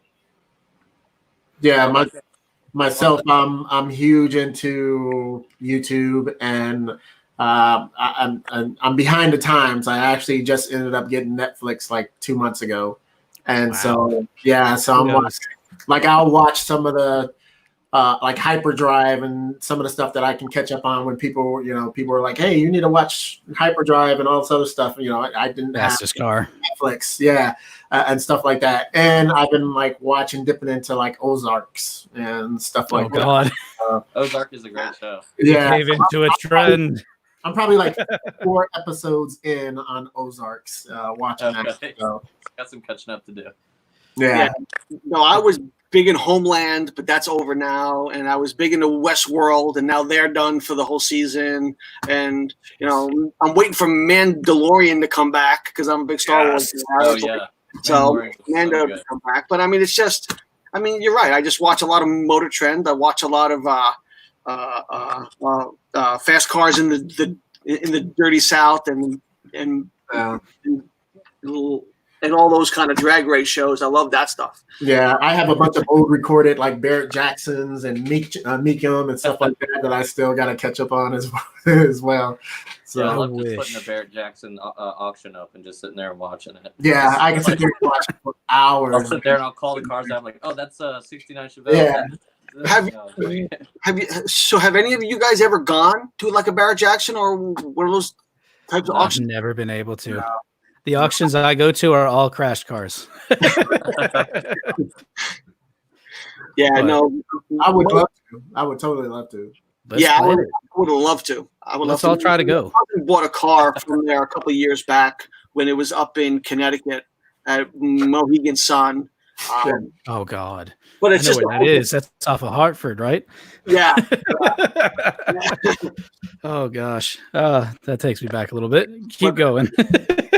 That, and I would love to go to SEMA. I've never been to SEMA, but I love to SEMA once. I went to SEMA. I went to this last SEMA, and it was amazing. Like it was. So the only problem was I was only able to go there for maybe 5 hours, which isn't enough time to do anything at SEMA. That's just getting in the door. Yeah, pretty much. And so there was a couple of different things that I wanted to see. I wanted to see the C8R. I wanted to see the actual C8. They had all those cars there. They had a whole bunch of like lifted trucks. Like as soon as you come into like the main area, it's nothing but lifted trucks that's out there. Brodozers, what they call them. And the invisible drive shafts. That meme was huge. I wish I would have had more time to walk around and just see everything there, but I had to get out to Spring Mountain for the ZR1 owners driver school. So we got in. We got in, and the next day I was having to go an hour away from Vegas. But SEMA is definitely something that I want to try to go back to. I was actually able to get a media pass to go there, so that's the way to go. Try to get a media pass if they know that you're a YouTuber and you can show them. Like they actually have you prove that you have a YouTube channel, you have a business card that has your channel or whatever on there, or if you own your own business. Like they have you, dude. They have you go through the ringer as far as trying to prove that you deserve a media pass. So we as a channel, for myself with Car Rant, we actually want to go, but not as media, but as a participant, because we have been doing in the background. We've been gathering parts and whatnot. We're trying to put a 4G63T, which is the engine out of an Evo, inside of one of the most commonly drifted chassis on the market, which is the S13, the Nissan Silvia. Oh, yeah. Our goal is to swap that in there because it's one of the most uncommon in the United States. There are only 2 documented in the United States as of right now, and there's not even the whole process of how to build one. So we want to see if with that car, we can somehow get ourselves in the door at SEMA sometime and be able to be like, this is possible, because in the Japanese car market, like it's one of the most easily found engines now, because so many of the other ones have been blown up or tore apart or anything like that. So it's, we want to be like, this is a thing you can do, and this is what it looks like, and then have like the whole build sheet and everything else. We'll see. All things in time. We got to actually finish the motor first. Oh, that'll take some time. But I had a question again. I have all the questions apparently. Who went to the last YouTubers call out? I know D, you went to one, but I don't remember. One in Cecil County? I think so. D and I went to the same one, I think. Yeah, we went to the same one. I think there was one more after that I ended up going to. Let's see, there was a Cecil County Raceway, and then there was another one that was, because that's where Demonology was there, and I think that's when Send It Steve ended up breaking an axle on the track, and my man, who was it? My man Mark from FS Garage, he had brought his McLaren there, and so that's when Street Speed had his 720S, the green Napier green. I heard about that. Actually, no, it's because of you guys that I was able to watch it. I wanted to go, but of course, the car I would have brought was in pieces. Well, I didn't even bring a car. I brought at the time I had that Dodge Durango. The Durango. That parked it in the parking lot with everybody else and walked in. I was like, man, if I'm going to drive that far, I want to bring something that can actually participate because it's not a close drive. It's kind of far because I have to go out, then up, and then go over to it. Like everyone's like, oh, Gaithersburg, it's like 5 miles away. You're right. If you had a boat. Yeah, I'm not sure if we end up doing any more YouTube call outs. I haven't heard anybody talking about them, or I think that's kind of they've kind of put that on the back burner and stuff like that. It was I was wanting to know. It was pretty cool. Yeah. Darn, I really wanted to go, but something happened at the time, and I just could not shift my schedule. I think I was either doing a wedding or something was going on that I could not get out of. And I ended up having to do that instead of going. But if they ever do one, we got to try to all go together. Like just somehow caravan our way up there. Be like, we're the Nova people. Nova/Maryland. Nova/Maryland. The DMV I was represent. disappointed because I was hoping to have Foxy back, and I really want to get it back. I want to get to the point where I can take it to the track. And I've never drag raced or anything, but I'd like to try it. And the two of us go at each other? What's that? I said the two of us go at each other since we'll be putting out almost the same horsepower. Well, no, not more just trying to just drive the car by itself, not really racing against anybody, just seeing what I could push it to. That's kind of what I want to do in the future. That's kind of the plan, but we'll have to see when we get there. So I can't wait to see that car live again. I know that D's got a bolt. He talked to me before we all started, so I know he's got a roll. But D, that one's for you there. So Cliff, so the Ron Fellow School, Performance Driving School in Pahrump. Yep. That's one and the same. I had an awesome time there, and I was able to push you get to whatever car you bought, like they have the ZR1 owner school, so they will actually put you in the exact car that you bought. So I have a 7-speed manual, so they put me in a 7-speed manual with the ZTK package car, and it was amazing. Best school I've ever been to, and we had a really, really good time. But yeah, like Frank was saying, I got to roll, everybody. I appreciate it. Hey, everybody, make sure you subscribe to all these guys' channels. They are amazing. Banging Gears, Boosted Bill, Car Rant. I love you guys. I appreciate you guys so much. And you guys are awesome, man. And I'm sorry I got to take off, but duty. Make sure you guys, like he said, if you don't subscribe, if you haven't yet, make sure you hit all of these guys up. They have phenomenal automotive YouTube channels, not just solely based on their cars, but they do kind of like the same thing I do. We all go to the same shows, and we all kind of film the same events, and it's really cool to see the different styles and perspectives that when you get 4 guys filming at the same event and the videos look completely different, but everybody has their own style. Right. Yeah. So make sure you guys pick these guys up, and if you haven't already, don't forget to like and subscribe to this channel. Shameless self-promotion. Of course, a little bit. All right, I got to roll out. You're coming in, buddy. I appreciate it. Yep, no worries. See you later, brother. And then there were 3. And that's it. Oh, hey, I actually get to see that background now. It's your Cobra, right? Yeah, it's just it's I don't want to probably I'll bump you guys out. This is a beautiful car. Oh, look. My dad's a huge fan. He actually really wants to get one of those cars, but we're both in the situation of we don't have the money for one of those cars.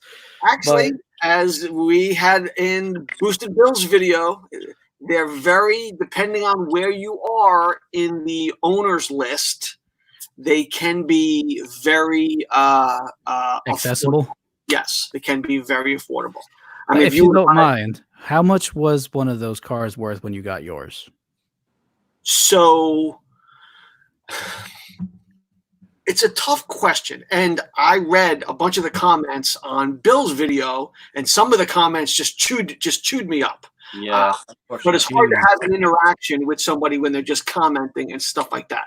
Yeah. So it's because it's a kit, it's a replica, and it comes in a kit. Yeah, it's how you want to build it. So the kit is going to be $20,000. Okay. Oh wow, that's pretty cheap actually. Yeah. So you get everything. Well, depending on which kit you get. So let's just stay with Factory 5. So Factory 5, you get the frame, the body, most of the components. The only thing you don't get is the drivetrain and the motor. So you still got to get the heart and lungs, if you will. Correct. So now the kit is $20,000.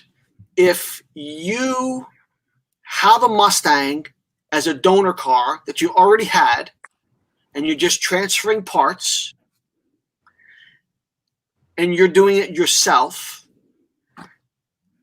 and you spend a minimal amount on paint, you can probably build them for be totally done and have it drivable for around, let's say, the $35,000-$40,000 mark. Okay. Wow, that is considerably cheaper than what my dad had originally seen. I will have to let him know. Okay, but then on the high extreme, if you just buy the kit and you buy a brand new crate motor, and you got a brand new tranny, and you're having a $10,000 paint job, and you're doing all, you can get them up to $60,000 or $70,000. That's with you building it. Now, if you have to pay somebody else to build the car for you, then you're talking way more. So labor hours, basically, at that point, and how fast that racks up. Right. So I have a friend of mine in New York who's got one, and he built a beautiful car, relatively inexpensive, and he basically rattle canned it, and it's just really for the track, even though it is street legal, but he just kind of tracks it, and It's not a really show car, and he tells you it's not really that pretty looking, but I think it's awesome looking. Flat black, and it's just kind of it is what it is, and it's a purpose-built car, right? And it's made to do one thing and go fast, right? And then I did a live stream a couple of weeks ago. I had a guy in here, I believe he was from Texas. He had a Factory 5, and he was well over $100K. Yeah. So it really depends on how much you're putting into it. Yeah. Now, how hard would it be to find the original motor and transmission configuration for that model? It's probably pretty tough. It's probably because my dad wants to get the original block, at least a new one that he can then convert to fuel injection if need be. Yeah, if you get an original 427 side oiler, it's got to cost money. Right. It's a ton of money, and that's why a lot of guys don't. A lot of people will put like a modern 5.0. A modern 5.0, but they'll also put like a 351 in there, or or they'll do a stroker motor to get them to the 427 mark. Okay, gotcha. Because a real big block 427 side oiler, they run hot, they leak. I mean, you'd have to put so much money into that to get it to run immaculate that it's just it doesn't become a drivable car. Then it also depends on what you want to do. You're going to track it and you're going to drag it, stuff like that. Sure, but if you want a real drivable car that you can drive around town and go off for dinner and enjoy driving it, then I think the 5-liter, even the modern, you throw like a Coyote 5.0, Coyote in there, you're set. You drop it and just drive it, and just have a blast. And you're producing way more horsepower probably than that 427. You do a right Coyote motor with a supercharger, and I mean like the super performance guys that actually have the Shelby contract. Yeah, with the Roush motors and the Roush 707. Yeah. I mean, they're just incredibly fast. You're doing it's like 700-800 horsepower in a car that weighs 2,000 pounds. So it's just, I'm happy with right where I am. I would like a little more. I mean, I would like to get mine up to 5 500 horsepower, but Okay. and I mean, I told Boosted Bill what I paid, but I mean I was under a brand new Honda Civic. I mean I was right at the $40,000 mark. So it's not.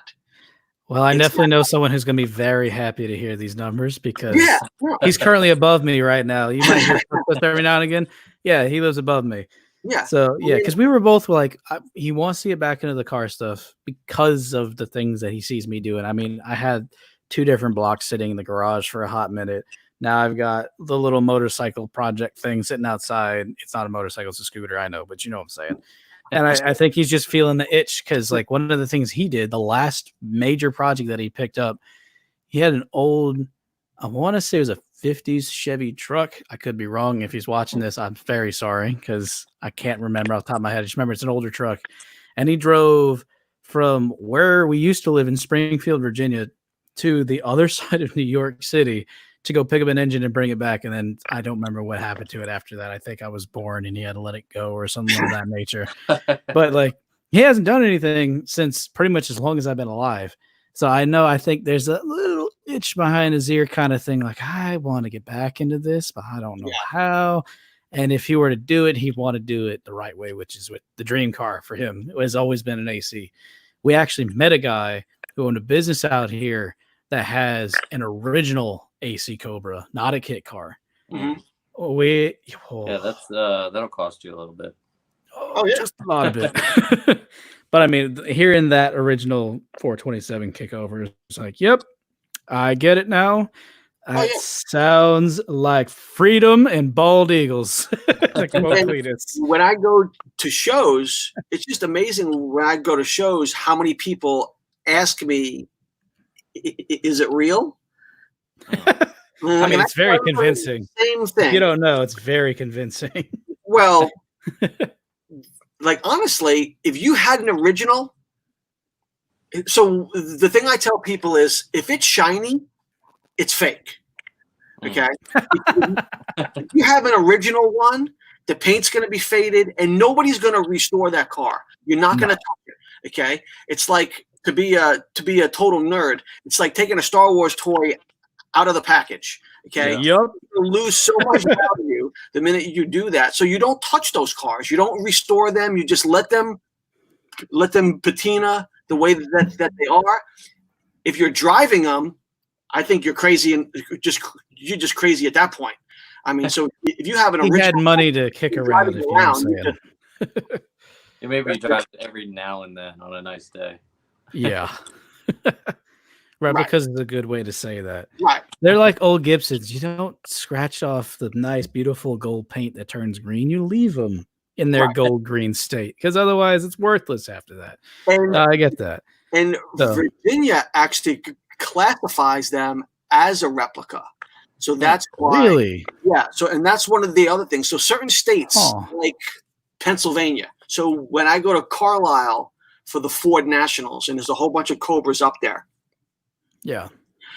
You see these guys, and the first thing you do is you ask them, what is the car registered as? And and they all kind of bow their heads in shame because it's like Pennsylvania makes you register the car of the year, make, and model of the donor. So you have some guys, it looks like a Cobra, but it's registered and titled as like an 84 Ford Montero. Yeah. That's odd. So, I didn't know that. Yeah. So where Virginia, it has to be 90%. It has to look 90% like the car that you're replicating.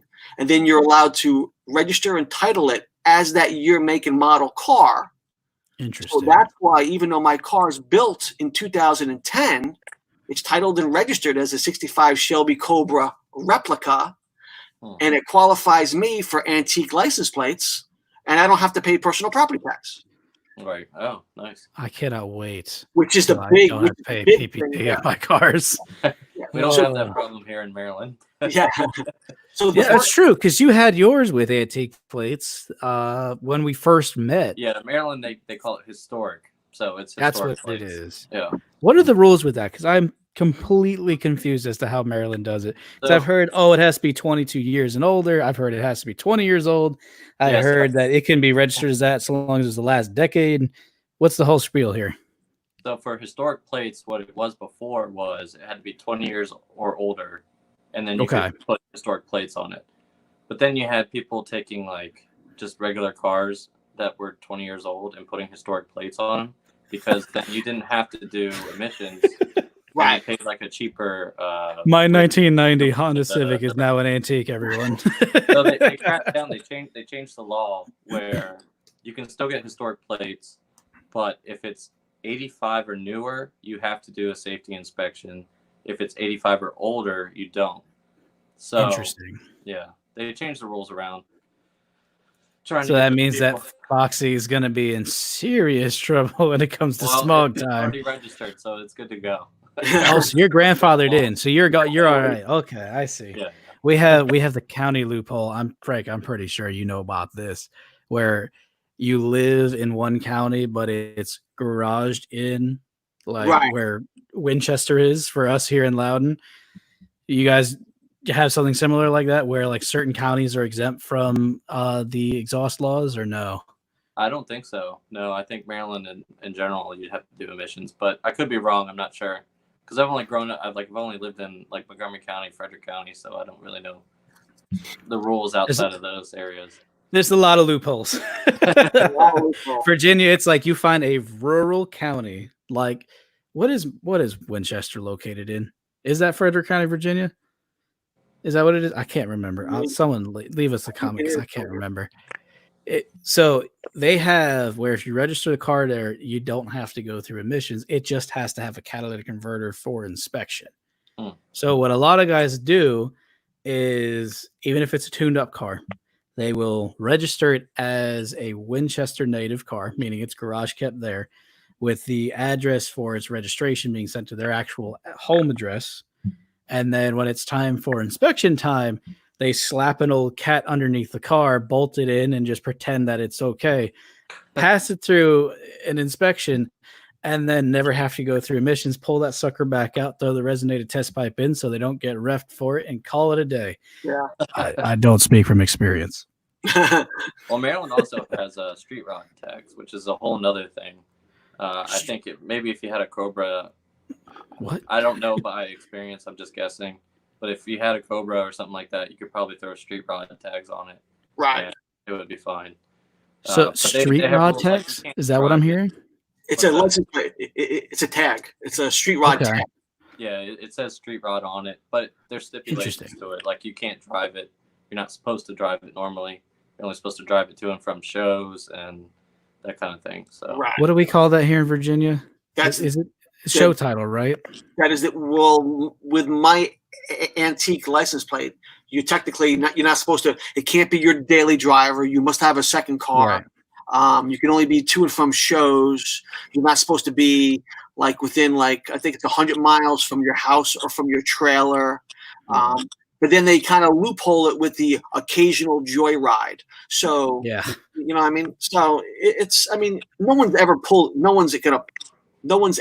me over for joyriding in the Cobra. Yeah.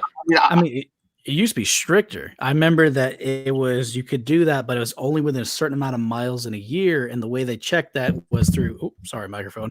The way they checked that was through your mileage on your odometer whenever you registered it, because you had to register that every year.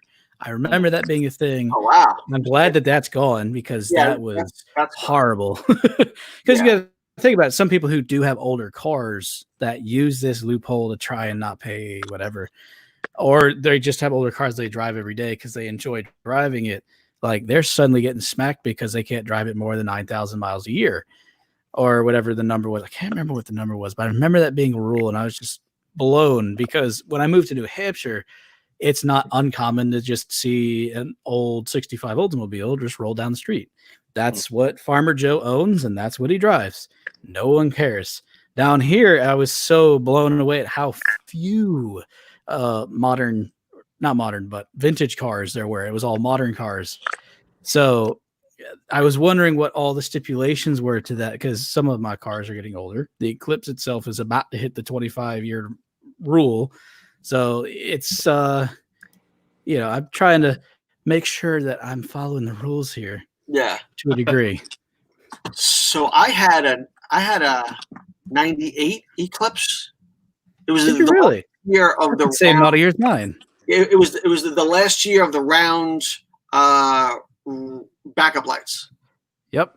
Like on the bumper. That's what I got. I have an RS model, so it's the 420A, the not boosted motor. Yeah, so I had the RS model. I bought it in California, and then I moved to Mississippi from California, and I got my hands on a wrecked GST motor.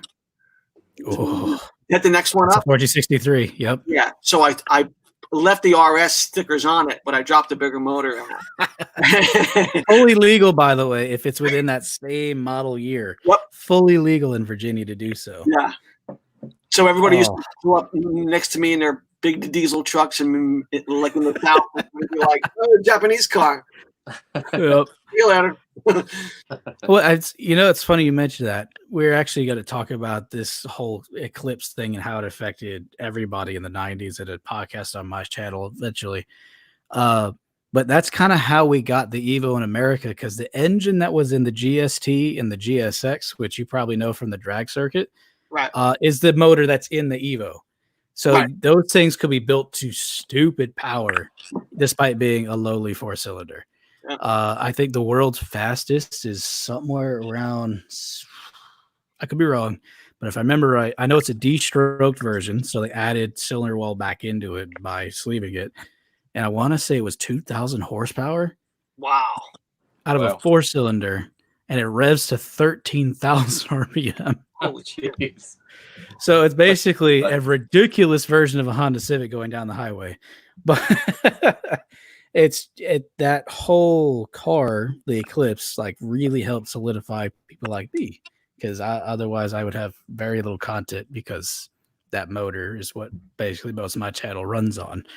So just a fun fact for you.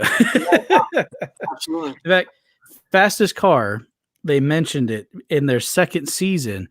One of the contestants has I want to say it is an Eagle Talon with the 4G63, and she goes to drag race it. She's the, I want to say it's the first episode. So if you have Netflix, check it out. It's actually a pretty good show. Netflix did a good job, and we need a season 3. Maybe they'll call it the COVID edition. I don't know. But it was just kind of funny to see how, like, these old, like, guys who are big muscle heads, right? They're all out there with their big blocks, and it's V8s, everything for these guys that build their cars. And then you see this little old 16, 17-year-old girl just roll up, tough as nails, because she's all into martial arts. He's like, yep, I got an Eclipse. And it's about as fast as all of you. Check it out. It was a good time for me. It's definitely be a good time for you guys with your V8s. But Bill, do I see this? Do you have to roll soon, my friend? Do I have what? I said, I see you might have to roll soon. Is that correct? Yeah. I got to roll out here in a minute. I actually, I plugged my light in, and I had to unplug my phone, which I'm streaming on my phone, and now the battery's almost dead. It's a matter of time. I got the 10% battery life left notification. Oh boy, he might be forcibly removed from this, not by us nor by himself, but by the phone. we could just call it a night. We're at the 2-hour mark almost anyway. Oh, so, wow. I just now noticed that. I can't believe it's been 2 hours. Right? Can you believe that? It's telling you, when you get a good group of people, like on a panel, it just flies. Yeah. No, for sure. It's been a good time. It has been a good time. Like I said, we should be doing this a little more often. We should be working as a team. Yeah, for sure. Yeah, we should. So I guess to plug all the peoples, if you're into heavily boosted Mustang things, the boosted Bill guy, hold on. There we go. He's right over here on my screen. So that guy right there, you should check him out. He's pretty chill. He also shows up on my channel because we like turbos. If you like things that aren't turbocharged, nope, this way. There it is. You got to talk to this guy because he's got a Cobra as well. He's big in on all the antique car stuff. Mad chill guy. If you like Japanese cars and hopefully eventually some European cars, you should follow myself because we have a good time with our little tiny cars that cost less than your grandma's renter. Absolutely. And yeah, when's the next time we should do this? Let's try and plan this out because I want to like write this in my calendar before I forget because I have got the worst ADHD. And so, do you guys know of anything that's happening in the next couple of weeks? I mean, any kind of birthday parties, hospital runs. I mean, any kind of a car thing. No, I mean I see them pop up, but I haven't seen any in the near future. Yeah. I think there's actually one scheduled for about 2 weeks out. I'll leave a notice somewhere for you guys so that we can try and coordinate. I would love to see you guys in person. Bill, it's been God knows. When was the last time we saw each other? Was it October for the last show? Probably the last Cars and Cigars, honestly. Man, so that was October. Jeez. Yeah. Goodness. Yeah, we got to fix that. Hey, I like the plug. Appreciate the love. Appreciate the love.